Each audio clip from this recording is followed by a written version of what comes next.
So, what's good, everybody, and welcome back to yet another episode of the Sankalp Show. So, in today's episode, we have one of the very special guests that I have made friend with on Twitter. So, in today's episode, we have Mahaprasad. Now, he is actually one of my friend that I made him through my Twitter account. He's pursuing BSc in data science, and in this episode, we have talked a lot about how he hated engineering and how he finally got into pursuing data science and what are his motives behind doing what he's actually doing.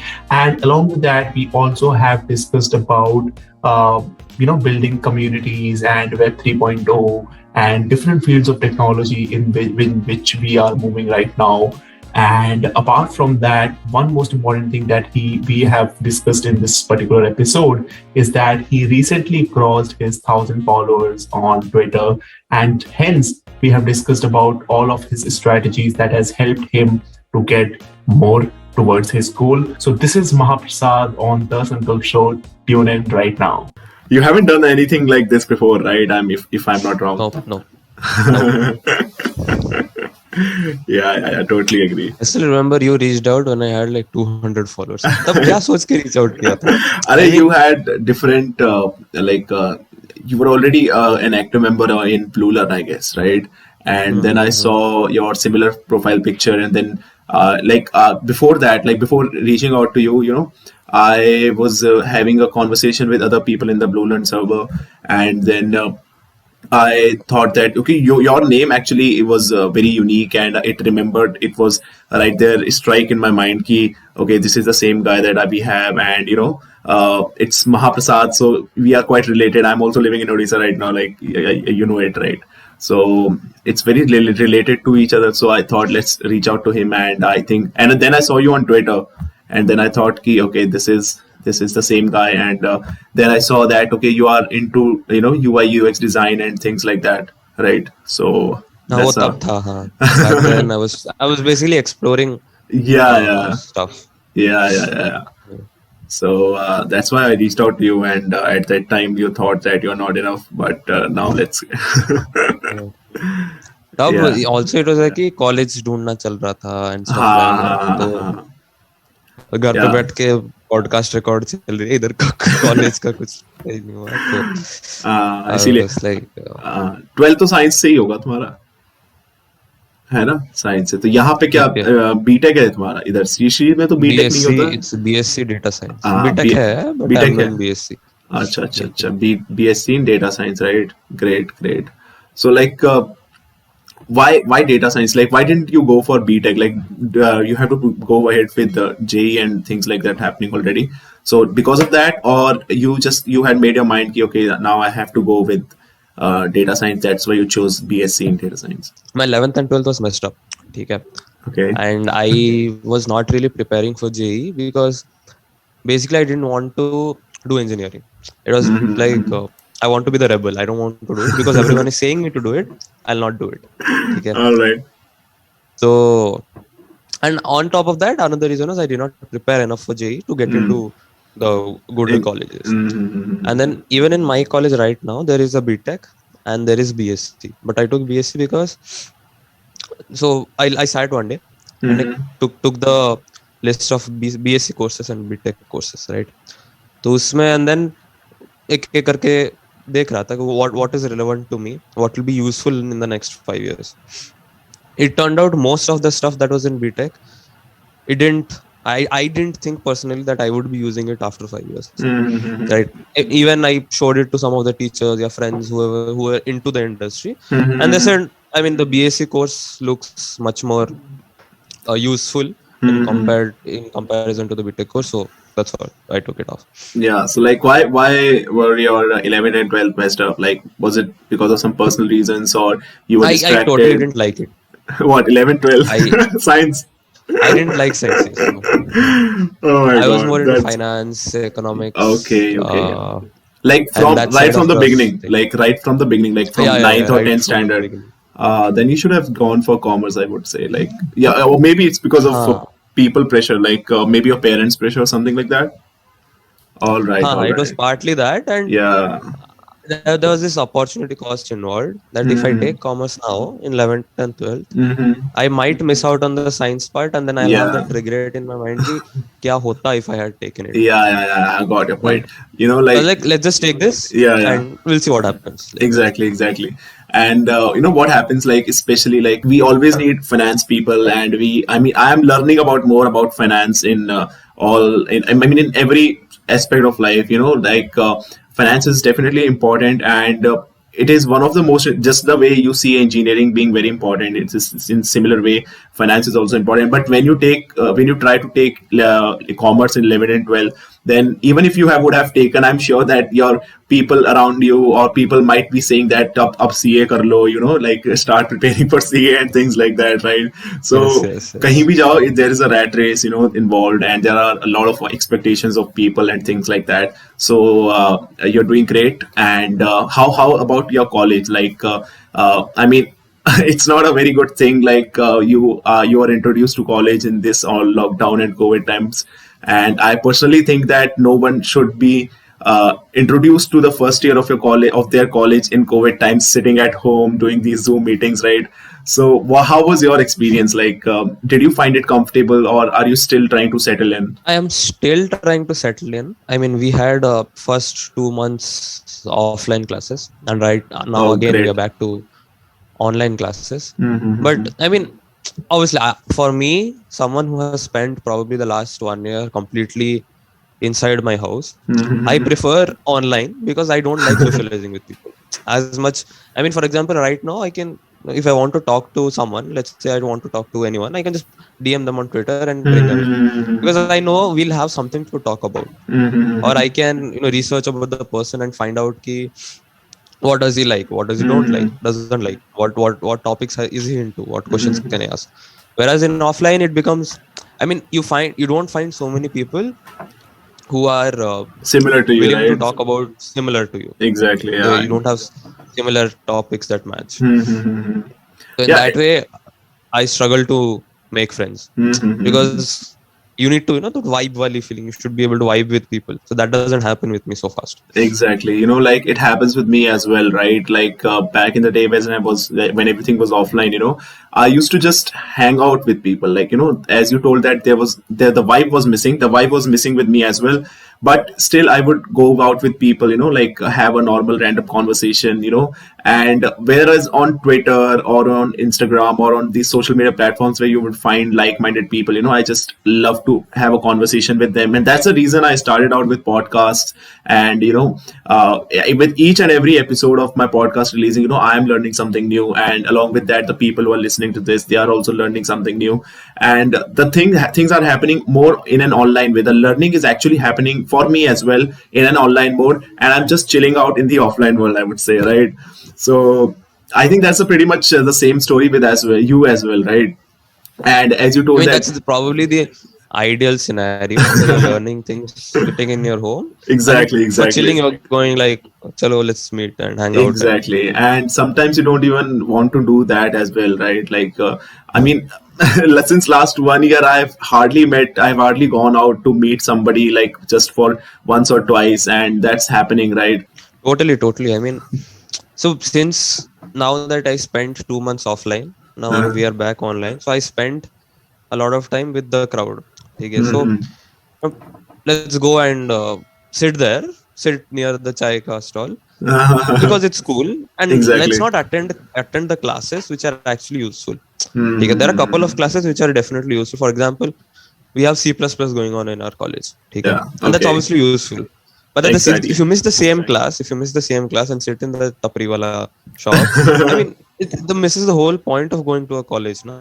Exactly. Chalo, Exactly. ठीक है, if you are doing something, let's say if you're building your side hustle, Yeah. Yeah. let's say you're creating content on YouTube, you're creating content for brands, you're freelancing, all of that is still understandable. But you're simply going and sitting at the chai ka tapri shop instead of working on something. I mean, that defeats that's the not whole worth point it, of right? college and time. Yeah. Yes, that's definitely not worth it. Yeah, exactly. Just the way you say it, and I would say that it's happening in the world. Like, it's actually happening. Like, it's good if you are building out something very useful to the people, useful to the society, apart from your college. But if you're just hanging out in terms when you are having some important classes or something like that, then that's really I mean, it's not worth it, right? And And also, building for the world is still, I mean, it's a far thing. yeah, For building yeah, for yourself, definitely. building for yourself is definitely the first, na?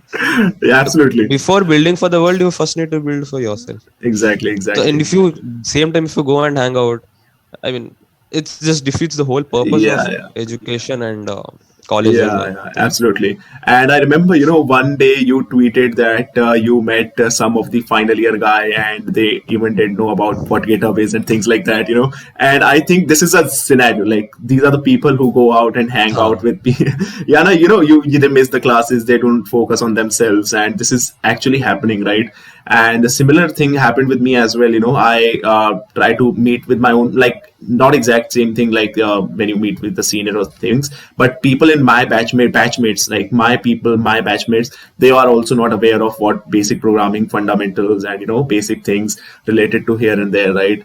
So, like, previously you were more into UI UX design, right? And I have seen you building all those. I have seen you experimenting with that. So, what made you shift? Like, I mean, I'm sure that even if you were pursuing that, were pursuing that on the basis of your interest, right? Like, at that particular point of time, you must have been interested into UI UX design, and that's why you pursued, right? So, what made you change that? Like, did you find data science interesting, or did you find what was the reason exactly? So right when 12th ka exams got over, I had a lot of time on my hand. So basically I mean, not even exam got over. हमारे लिए तो exams were cancelled. Yeah.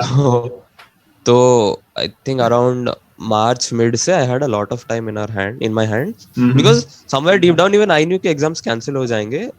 I mean, why bother studying? I mean, why bother studying about it? So that's when I started being very active on Discord servers and meeting people, started Twitter. So what happened was, so UI UX was something I had absolutely no clue about. I had no clue about what design is. I knew, okay, there's this tool called Figma and it does cool stuff. People do cool stuff with it, but I have no clue what it is. So I was like, if I have a lot of time till my college starts or whatever the professional course I'm going to take, let's try and explore. I might like it. That's when I picked up UI UX, and it's not even like I did it for a week and two and I left it. Okay?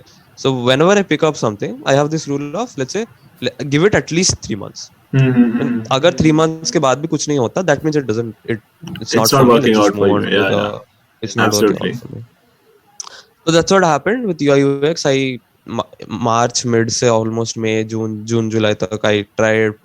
I took up the 100 days of your daily UI challenge, but then that stopped 14-15 days mein. Because of, again, I have my consistency problems. So, but yeah, I did learn a lot about typography, what kind of typography typefaces are used over the internet, and the color psychology, why certain brands use certain colors, and what colors should you be using, let's say, to invoke that feeling of, let's say, passion among your customers, right? What typeface should you be using to invoke that sense of love on your customer or users, right? Exactly.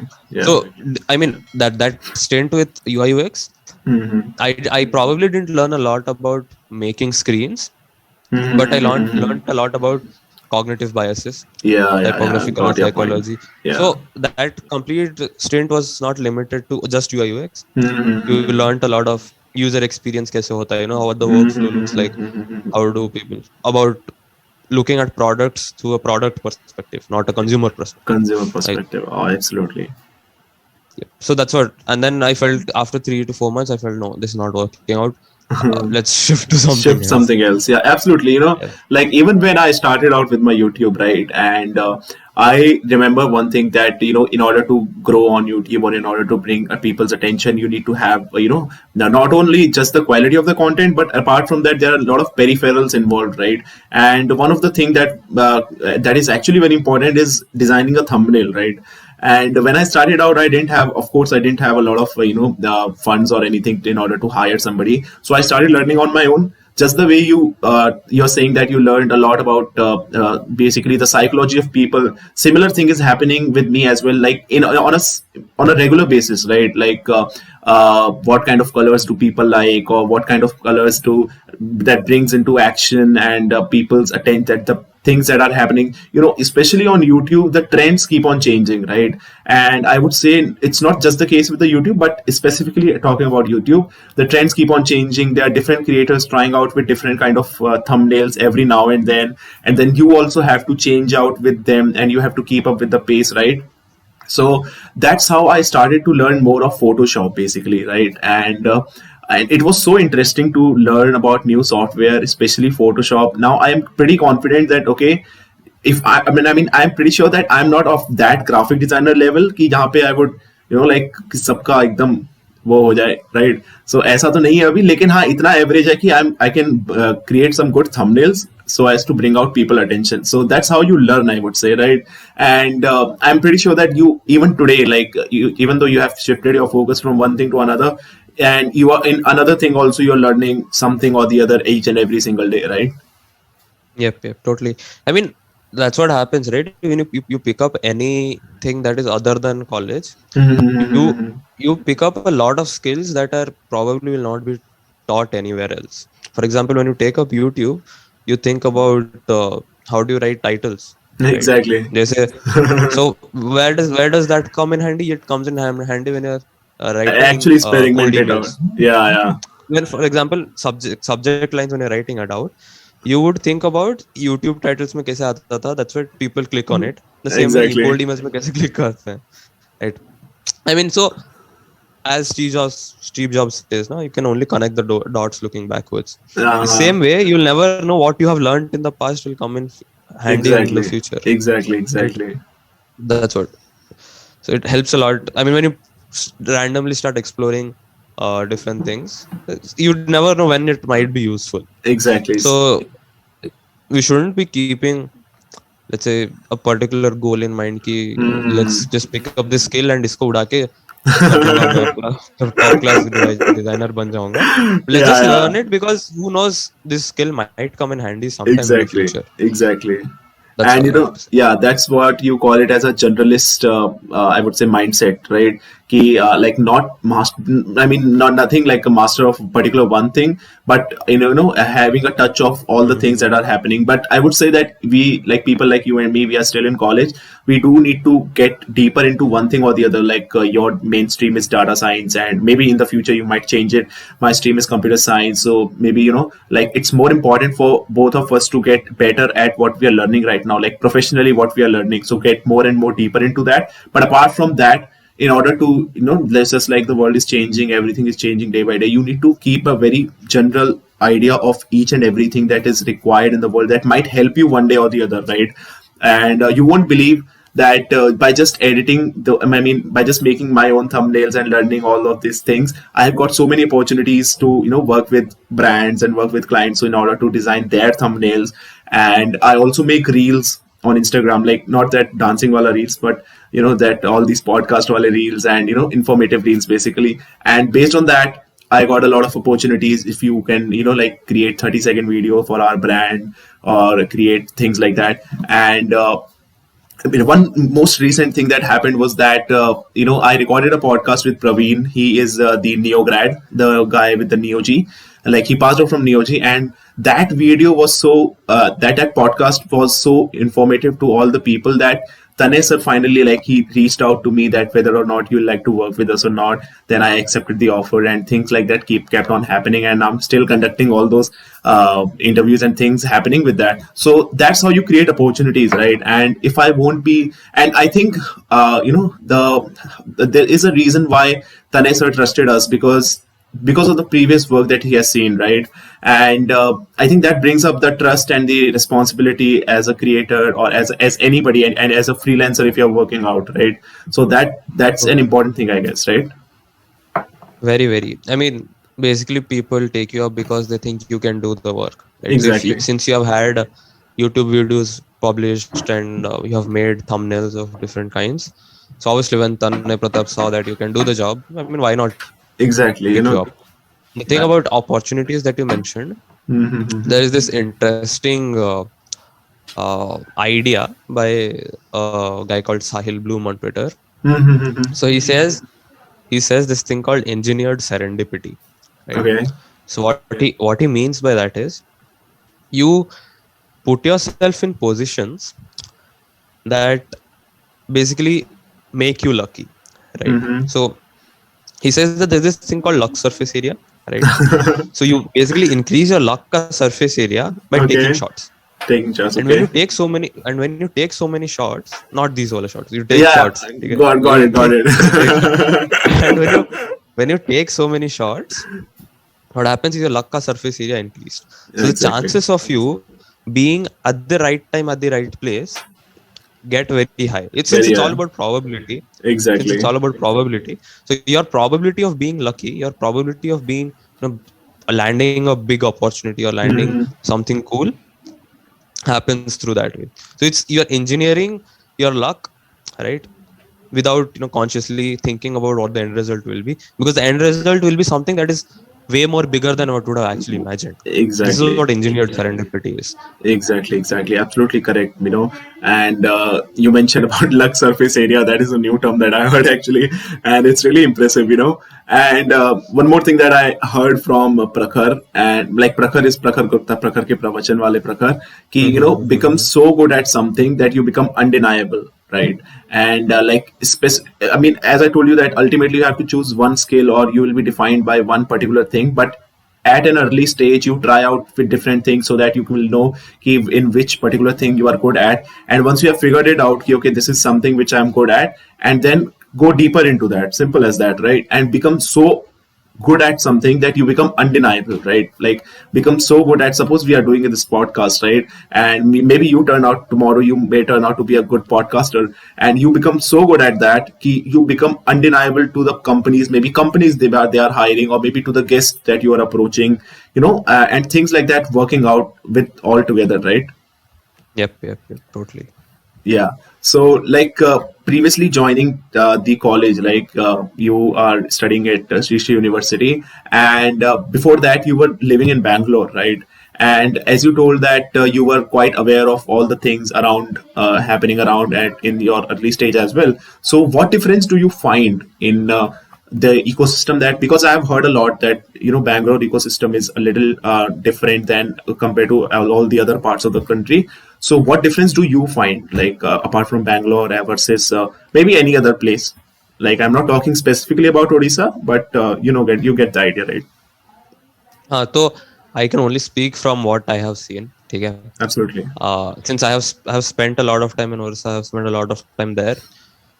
One of the few things that is very different from people, probably, I don't know if it's just a Bangalore thing or the people that I've been with, is that they're very open-minded to things. Okay? Mm-hmm. And since Bangalore is a place where probably a lot of people are from other states than actually Bangaloreans. Yeah, yeah, Okay? yeah. So you ask anybody you're talking with, let's say you're working in a company, you ask anyone, they would there's a higher chance that they would be from outside the state rather than from Yeah, being Bangalore. So उससे क्या होता है, so you get to meet a lot of people outside your locality, right? exactly. So Okay. but in other states or not the metro cities, क्या होता है, you are in your own bubble. Okay?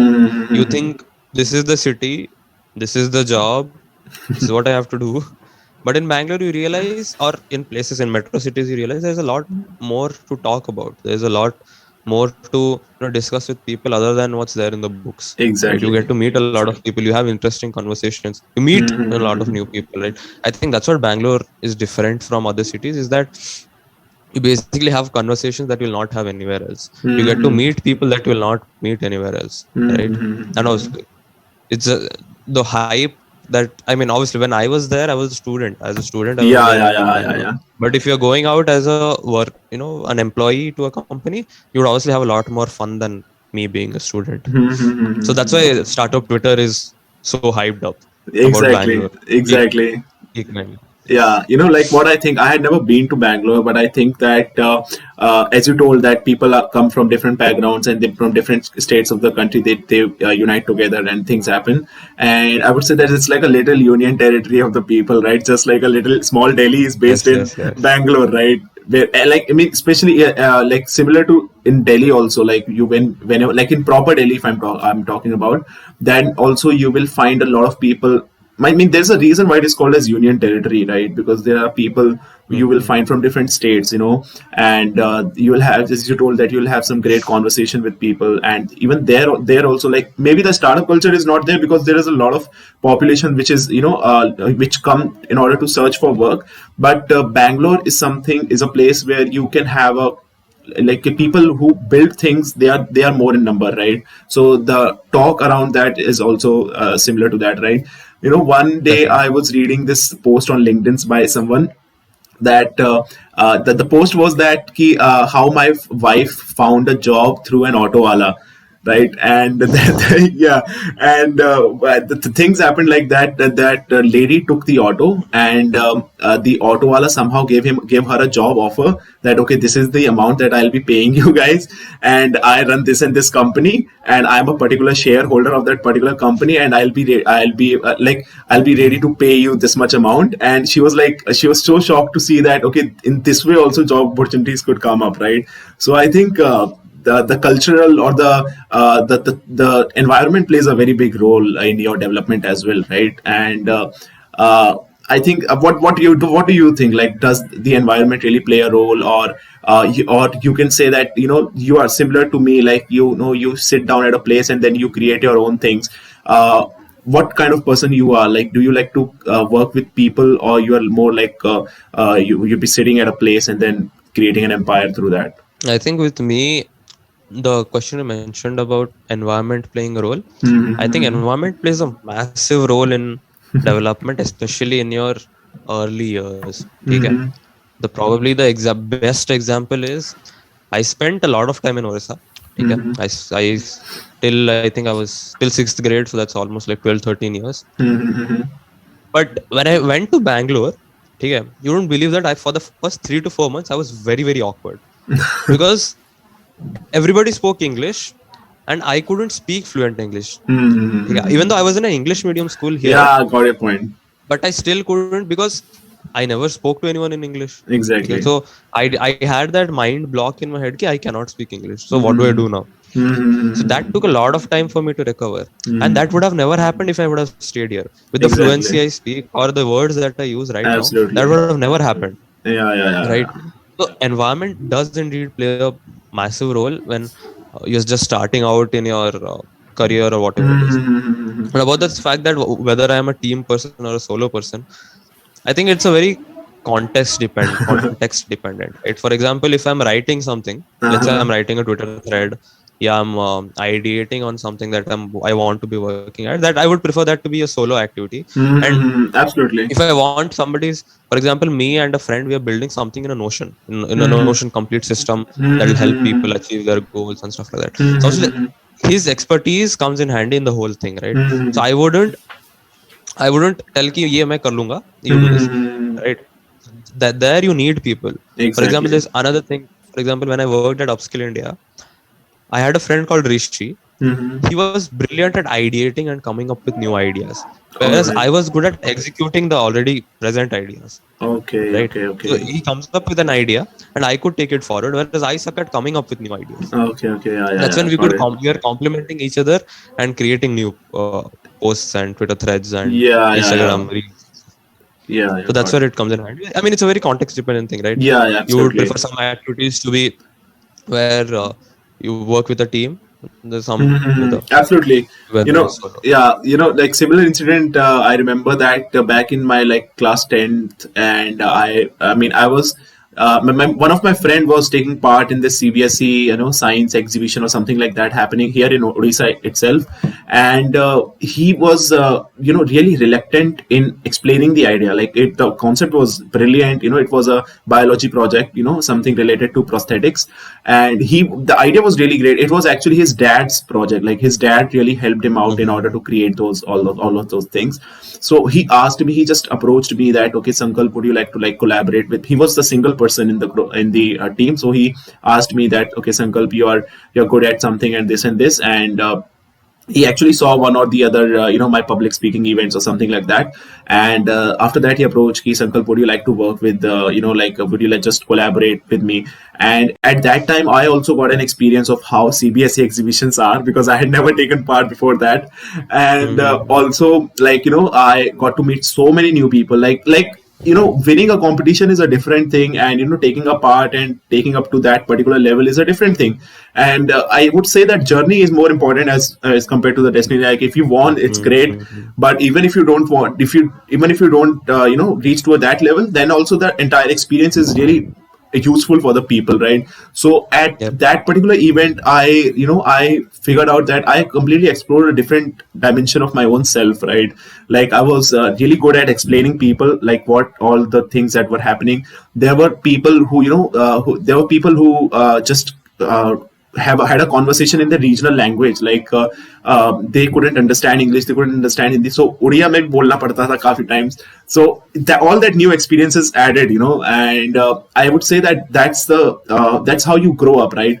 And even in the recent times, like just the last month itself, my startup idea, which was about Bitwall, it got selected in Eureka by IIT Bombay's eCell. And even though we did not get the funding part, because funding lena is very very big thing, okay, and मैंने सिर्फ idea दिया था, ठीक है, and just after giving the idea, when I received the mail just 10 to 12 days before that, okay, this idea has got selected, and now you have to pitch it at that particular location. My location was in Greater Noida, okay. So in that particular 12 days, I had to figure out कि अब क्या करें यार, because product तो था ही नहीं, सिर्फ idea था, and then based on that particular idea, you have to do at least show something presentable, right? So I started out with a page, created some demo websites, and all of that thing that is possibly I could do as a developer, as a just a developer, like कोई ऐसा marketing background वगैरह कुछ था नहीं, सिर्फ developer है अपन, तो खाली develop किया जितना हो सकता था, and they really liked it, because pitch करने के लिए भी वहाँ पे there are like around 120 to 150 startups already sitting, and there were hardly 20 to 25 startups which are allowed to pitch. So our startup was one of them which was allowed to pitch just for 1 minute, but they were allowed to pitch. So I went there, I got to know a lot of things, and I actually figured out that there are so many people, like so many startups, so many new ideas they are trying to build up. And I realized that there's a lot to the world, right? And I think that taking part in competitions, taking part in these events is much more important as compared to winning something out of it, right? But taking part in competitions, I mean, it's not only about, for example, you would have never known that you speak well if that 10th grade incident absolutely hadn't happened. Absolutely. Right?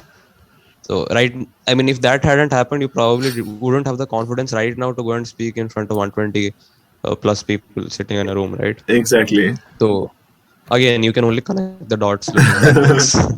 Yeah. So like you also had some experiences at working into different internships, right? I mean, if I'm not wrong, you have also worked with internships, right? And currently I think you're working with Cree work, right? So what exactly it is? No. You're not working at it, okay? No, I'm not working at Cree work. All right. I mean, Cree work is something I want to get into. Cree work is a initiative by Ishant Juyal, who's on Twitter. It's a community of machine learning enthusiasts. They build stuff, and it's basically a small, very closed community. And one of my goals for 2022 is to get into Cree work. Okay. So what are the requirements? What are the requirements like in order to get into that? For Cree work, requirements for Cree work, I mean, the one thing they look at is obviously you should not be a complete beginner in machine learning. Okay. You should have some, let's say, you know how algorithms work, right? You should know you The should know Python basic enough. data Yeah. structures. Yeah, I got Yeah. your point. And then you should be, probably one of the things that they look at, you should be willing to learn, and you should be a team player, because in the 6 weeks, the cohort that happens, you build projects, you build a project, right? And so you should be able to ideate and build projects with the team. So that's what they look for, is that you should be a team player as well. That's what Craywork is about. Yeah, like so, are you like more of a yeah? You're also related to computer science, right? So I would love to ask that you more of a data structures algorithm part kind of a person, or you're more into development side? Because there's a Okay, battle right now, happening. there's a battle definitely happening, but I don't think the battle is justified. I mean, see, because you could be a mix of both. I mean, there are Absolutely, times when you use absolutely, data structures in your development projects. And absolutely. the way I look at it, for example, I have been practicing Code Chef, Code Forces questions for quite a month. I mean, almost a month and a half now. And the thing I've observed is your problem solving skills increase a lot. Right? You're thrown these different kind of twisted problems, and then you have to come up with the solution. And then you come up with the solution, and the solution is not working. So you have these Yeah, edge cases that the absolutely. problem is detecting, and so you have to break your head and figure out those edge cases and what they are, right? So I mean, there's not supposed to be a battle here. It's a Since there are two different things, and you can have, let's say, for example, if I'm solving problems and I'm having fun, then why not do it, right? Exactly. If the time permits, that one day I have to do development, let's just go into it. So I Absolutely. mean, why the battle, right? So that's the whole point. And plus, another thing is, since I'm still in first year, first semester, I find it very difficult. I mean, claustrophobic to limit myself to, चलो आप भी से development ही करेंगे और data structures नहीं करेंगे, Yeah, या yeah, आज से data yeah, structures ही करेंगे and development नहीं करेंगे. So I'm yeah. open to everything that's Both happening. the ends, absolutely. Yes. Like I mean, I'm in my second year right now, so I can say that people say that in order to get placements or get placed in different companies, you need to have a balance of both the things, and I completely agree on to that. I mean, when I started out with a development journey. I started out with basic HTML, CSS, JS, and things like that started to happen. But when I entered college, I realized, okay, there is something called as competitive programming. There's something called as DSA, and then I started, okay, like I understood what the basic concepts of DSA are, but the competitive programming world was completely different. And people say that it's like a sport, right? And it definitely is when you start taking part in the weekly things that are happening on various platforms, and things happen like that. So it is kind of a sport, because you have to solve a particular problem in a very limited time frame, right? So, and as you told out that you're starting out with Code Chef platforms and things like that happening already, I would say that it's great, because it actually opens up a different mindset, different kind of brain that you have. And I would say that, as you told that you are new right now to this competitive programming, Yes. but Yes. even when I Definitely. started out, you know, it actually focused on the real life problems, right? Like the code chef problems and things already happening, right? So Mm-hmm. like I found you out through a Discord server, right? Like it's Blue Learn server, right? So what do you think about like especially this at the current time, people are forming a lot of communities of their own, whether it is related to Web3 or not, or things like that. And what do you think? Like, is there a significance of having a community with people, or how do you go about it? I think with communities, probably one of the only thing I look at is whether I'm vibing with the people or not. Okay. So, for example, Neoji camp that you're running, that's also a community of developers, right? Exactly. And you would find like-minded people to vibe with, build projects with. The same happens with Blue Learn. Is that what happened is I found a lot of people whom I vibe with. Okay, let's say we are talking about interesting ideas, or we're trying to, let's say, build out projects together or start new challenges together. तो उसमें क्या होता है? You basically step out of your comfort zone. पहली बात तो ये है कि when you meet new people on communities, starting में it gets a little bit awkward, and then both of you start stepping out, and then Yeah, start yeah, sharing things, and then you get that friendship can get going. ठीक है? That's one of the things. And another thing is, why limit yourself to the geographical boundaries that you have, right? Why limit Absolutely. yourself to just, let's say, Odisha mein kya ho raha hai? So Exactly. when you Exactly. join these online communities, you can literally figure out what is happening inside our country from various people. And sometimes with the Web3 communities that you mentioned, most of them are people from outside our country, right? So Exactly. you know ki what's the job scenario that's happening in, let's say, USA. Exactly. Like how much are they Absolutely. paying the developers, how much are they pay unke, what is the pay structure that they're Base following, structure that they're right? following. Absolutely. So that happens when you join these big online communities and start interacting with people. And Mm-hmm. Blue Learn is definitely, since that was probably second community I joined. First one being Avalon, Avalon's when Avalon scenes. used to be Yeah. there. And Avalon, when it used to be a Discord server. Okay, Okay. there was a Okay. Discord server, Avalon Discord. That's where I used to be very active. Then once they shut that down, I shifted to Blue Learn because it was a very similar kind of atmosphere. And then you start meeting new people, and then you basically, then there are events. They have pretty good events going on, hackathons and quizzes and uh, the teach me like a friend sessions and stuff Yeah. like that. Okay. Basically, you learn a lot by attending those events and then discussing about your own opinions about that events. Let's say you did not like something, so you tell that, or you liked a particular point, and then you start discussing about it inside the Discord server. So communities play a very, very important role, especially right now when you have no one else to talk to, right? You probably don't like your friend circle because they don't talk about things that you like to talk about. But online, I mean, it's a whole playground, right? It's a whole park. Exactly. Like you can go and start a conversation with absolutely anyone you want. I think Absolutely that's why correct. community plays an very important role in Yeah. Yeah. especially Definitely. right.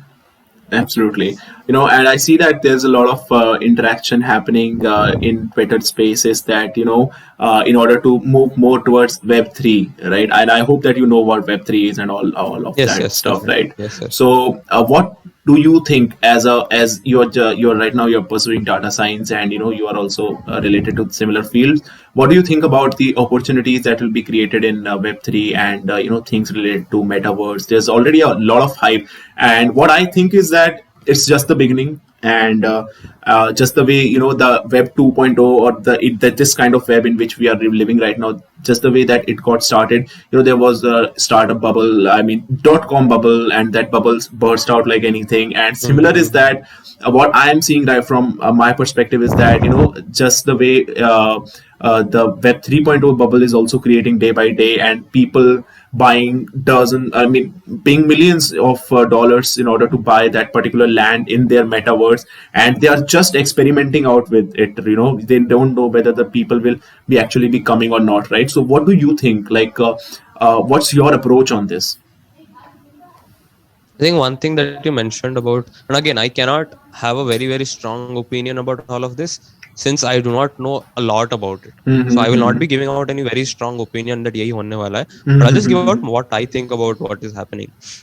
So again, with any new technology that comes up, you have that starting a hype cycle, and so the graph grows like this, and then it comes down. So right Absolutely. now we are probably somewhere about to hit the peak and just about to get down from the peak, right? Absolutely. So usme since that's why you have a lot of talk about Web3 going on, NFTs going on, since this is a new technology that has come up in the last probably 4 or 5 years, and it's being heavily pushed by everyone. And since we entered the online era last year, and we started discovering about these cryptocurrencies and stuff like that. So a lot of people just entered into this whole the whole Web3 Yeah, yeah, yeah. space. And definitely there's a lot of demand going on right now of these solid developers or Rust Yeah, yeah, developers. yeah, I yeah. mean, I think yesterday I saw a Twitter post that said my second year friend got a offer worth 60 lakhs, yeah, from a remote company, even though he's Okay. in second year. Yeah, yeah, yeah. Okay. Like as a Solana So developer, right? As a Web3 I developer, think it right? was a Solidity or Solana Solidity developer. developer. Yeah, So, absolutely. so what happens is this. I mean, you see these opportunities coming up. Like even I can do this. Let's get into it, right? I mean, it's all cool. You can learn it on your site, but I still think Web2 is not going anywhere anytime soon. Okay, Absolutely. whatever the websites that you're creating or whatever. So it's mostly like, okay, Web3 is a cool skill set to have. Let's learn it. Yeah, yeah, But yeah, Web2 yeah. is definitely going to be mainstream for at least for the next 4 or 5 years, until the problems with the blockchain whole technology and the gas Yeah, fees yeah, and yeah. the cost of maintaining that they don't come down, till then Web2 is definitely going to stay.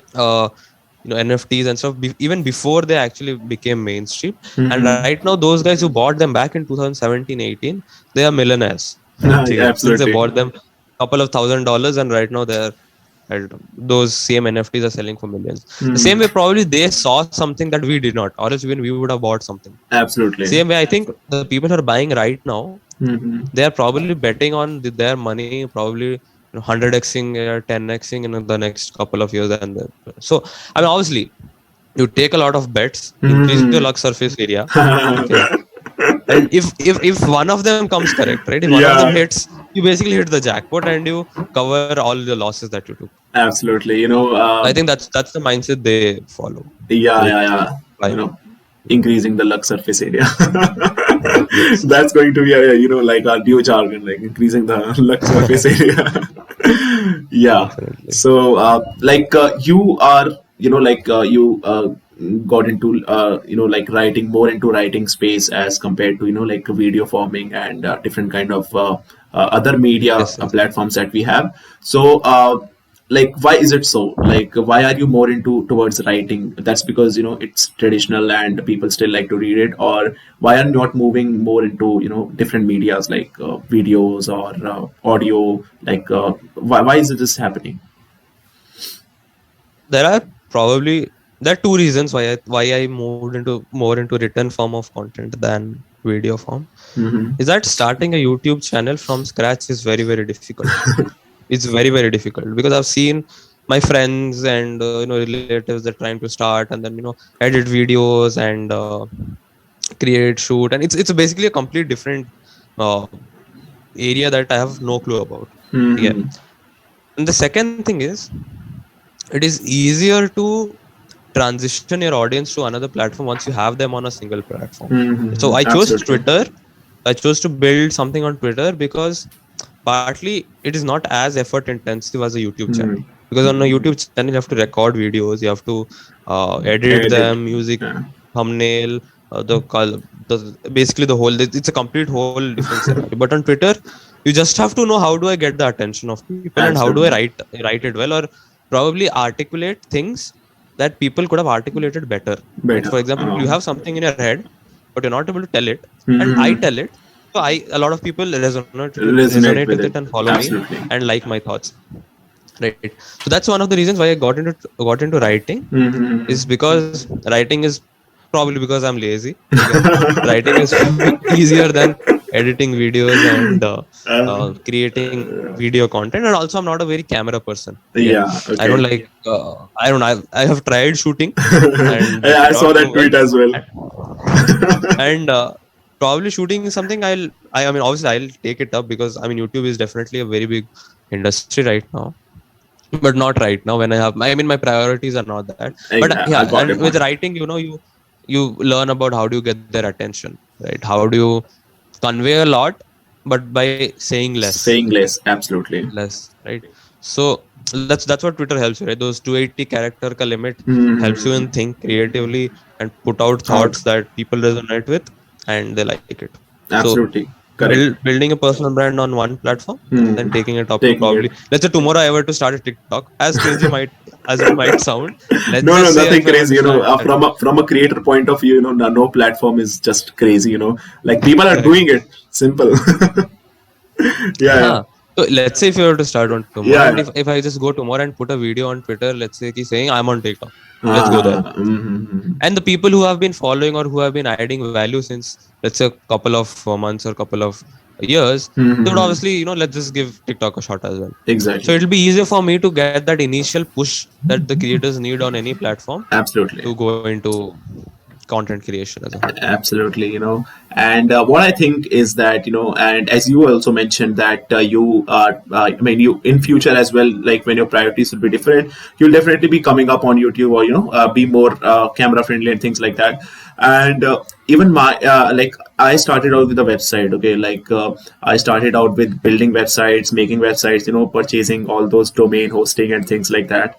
And I experimented out with that, and I realized that okay, writing is something which is very good, but it's not working out for me as well, right? And I also got to know from early on that if you want to, like if you want to create an impact, or if you want to really have, that particular thing in the world, then you have to face at least one stage at one point or your time. You have to face a stage and a camera for sure, right? And because I have an experience of working or delivering speeches and things like that already on a stage, so I knew that okay, this is one of my strength, that I can say that okay, I'm good in front of people. And second, it was that okay, dealing with a camera was really difficult, like recording it and making it perfect. And through that I got to know, like the last year 2021 was completely a an experiment phase.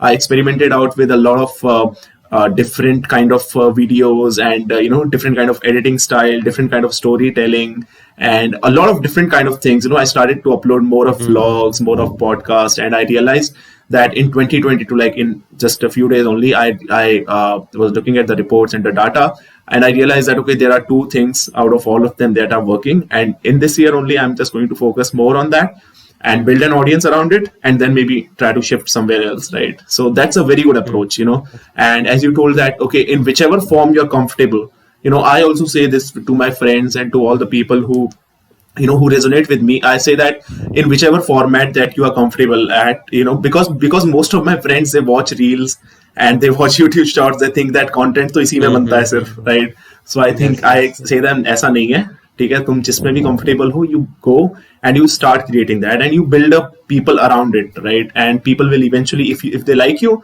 they'll definitely support you in the long term, right? So that's really a good approach for you as well. And you started out with newsletters, right?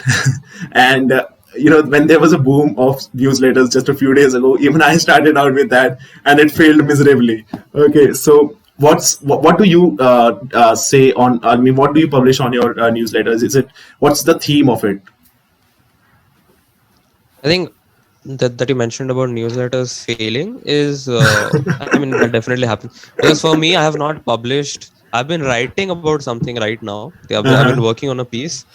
I've been working on a Twitter thread actually that would convert into a newsletter piece that I think will get a good attention. Okay. But I think what happens with newsletters is that if you're not consistent with your Twitter enough or with writing every day, you'll not be able to maintain that consistency with the newsletter or any form of written content. And the same has been happening with me. Is that the last issue that I published on my newsletter was back in September.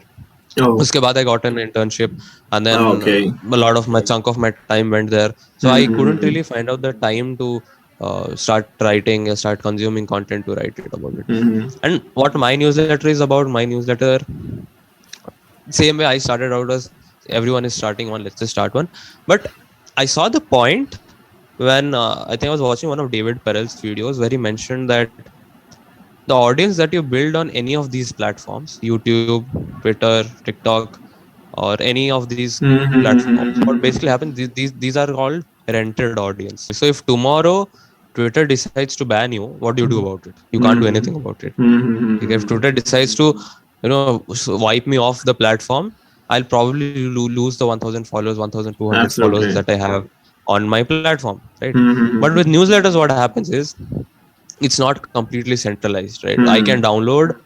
It's basically a list of email addresses and their names. So I can download the email addresses today and start out on a completely different platform if I wanted to, or start sending them emails if I wanted to. And email still remains one of the most used creator platforms. It might not be as quirky as, let's say, it does not have so many features, but people do check their emails. Email is not cool. It's definitely not cool, but it is definitely probably the OG decentralized platform. Absolutely agree. When I started out, I was also researching around the similar matter, like why do people, because almost everybody was creating a newsletter one day or the other, and I was curious, why are people doing that so much? And when I started out, there are like 15-20 people who subscribe to it. I realized okay, now I have got their names, I have got their email addresses, through which there will be a direct form of communication, right? And if I multiply that number to a large extent, then I have I'm working as a data management company or something like that, right? I'm actually collecting the data of my audience, right, in one way or the other. And this is not possible with either Twitter or YouTube, and as you mentioned, as YouTube or as and at any other platform, right? So Yep. that's the whole point of the creator and the smart creators who whose newsletters are really working out. They are actually creating or creating a database of their audience, right? And then they can decide what to do with this database. They can maybe publish their own courses, and they can sell out through those emails. And I have seen that just the way these big tech companies or big companies, they are doing it. Let's send some discount course or something like, you get the idea, right? So that's actually, newsletter is just one form of creating your database of your audience, right? If I'm not wrong. Yes, with startup terms, you mention it as distribution. So you create a distribution before launching a product. And I think even that sense, your personal brand is how you're creating the distribution. Let's say I were to launch a product tomorrow. I don't have to think about specifically कि इसको मैं 100 लोगों के आगे कैसे रख रखूंगा. I know if I give a tweet, 100 people will definitely see and try this out. Absolutely. Yeah. In that way, that distribution the whole thing comes down. Yeah. As a personal creator. Absolutely, and specifically talking about Twitter, right? You recently hit 1,000 followers on Twitter, right? Yeah. So, what's your secret thing? What is the strategy that you follow in order to get people's attention or get what people want from you from Twitter? What's your strategy? Honestly, my Twitter has been a very bumpy ride. Okay?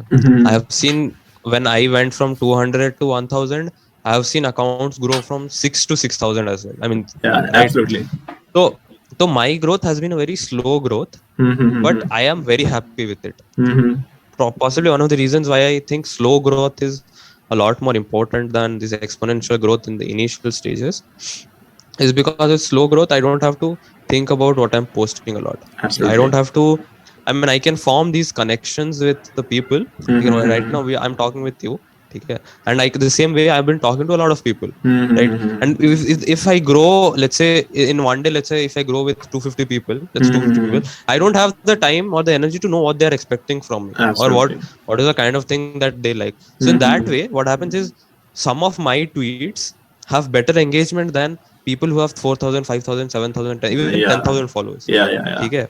So I know what they expect. Let's say I know if I write this, I know 100 people will like it.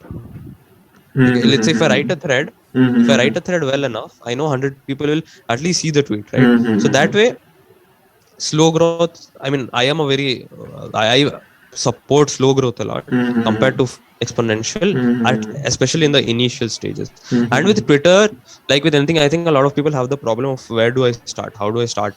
I post kya karunga, but who will see? I have 0 people following me. Who will see my tweets? But I think if I were to start over Twitter, probably one of the few things that I would do is have obviously the basics of have a good profile picture and then have a good header and then a good bio with what that explains what I do or why am I on Twitter. Other than that, possibly the only strategy that works out for a lot of people, especially if you have 0 followers, is comment under people who you want to be. Right? Let's say you want to be a data scientist. In my case, I go down their posts and whatever they post, I go and I put a similar. Let's say I add value to the tweet. I put something insightful. Now, usse kya hota hai? Obviously the creator of the tweet will see me, whoever has put out, but other people who are also following the creator, they will also see my tweet and they'll say, okay, chalo, this guy is someone who's doing something in the similar niche. Absolutely. Let's go follow him. Right? So usse kya hota hai? You get that initial kicks, and then once you get connected with that person, whoever, let's say someone follows you, then you start talking with him about what, and then your basically circle expands, right? So that's how I would start a Twitter account from 0 is go and comment under people's posts, try to engage with them, try to engage with the people who are following you, probably have conversations with them. Even now when someone new follows me, if I had launched a product back in May and now I've made it $5 because itna din ho gaya, nobody buys it really. What I do is, it's probably a marketing thing that I do. Let's say you follow me, I send you the product with a 100% discount code. You can get this at 100% discount code. तो उससे क्या होता है, even if you had decided not to buy it, you would still buy it because I'm giving you something for free. You would probably check it. You would check it out and then probably start engaging with me more. So that's something I personally do. I've seen a lot of people do it. But I mean, it works, right? It's something probably that you wouldn't expect to work, but it works. So with Twitter, that's what I would do is start connecting with people who are, you know, in the similar niche, or let's say 2 times your account. For example, I'm at 1,000. I engage with people who are 3,000, 4,000. Yeah. Got it. So you get those eyeballs, and then you get their eyeballs, and they're rented. उनका जो audience है, they start looking at you कि ये बंदा भी कुछ कर रहा है. Let's follow. That's how Twitter works. Definitely. And well, thank you so much, Mahaprasad, for all these insights. And it was lovely talking to you. You know, like I'm doing it after so long, this podcast thing, and you are the very first guest of 2022. So welcome on board, and thank you so much for everything. Great to be here, and I absolutely love the conversation. Looking forward to more such. Absolutely.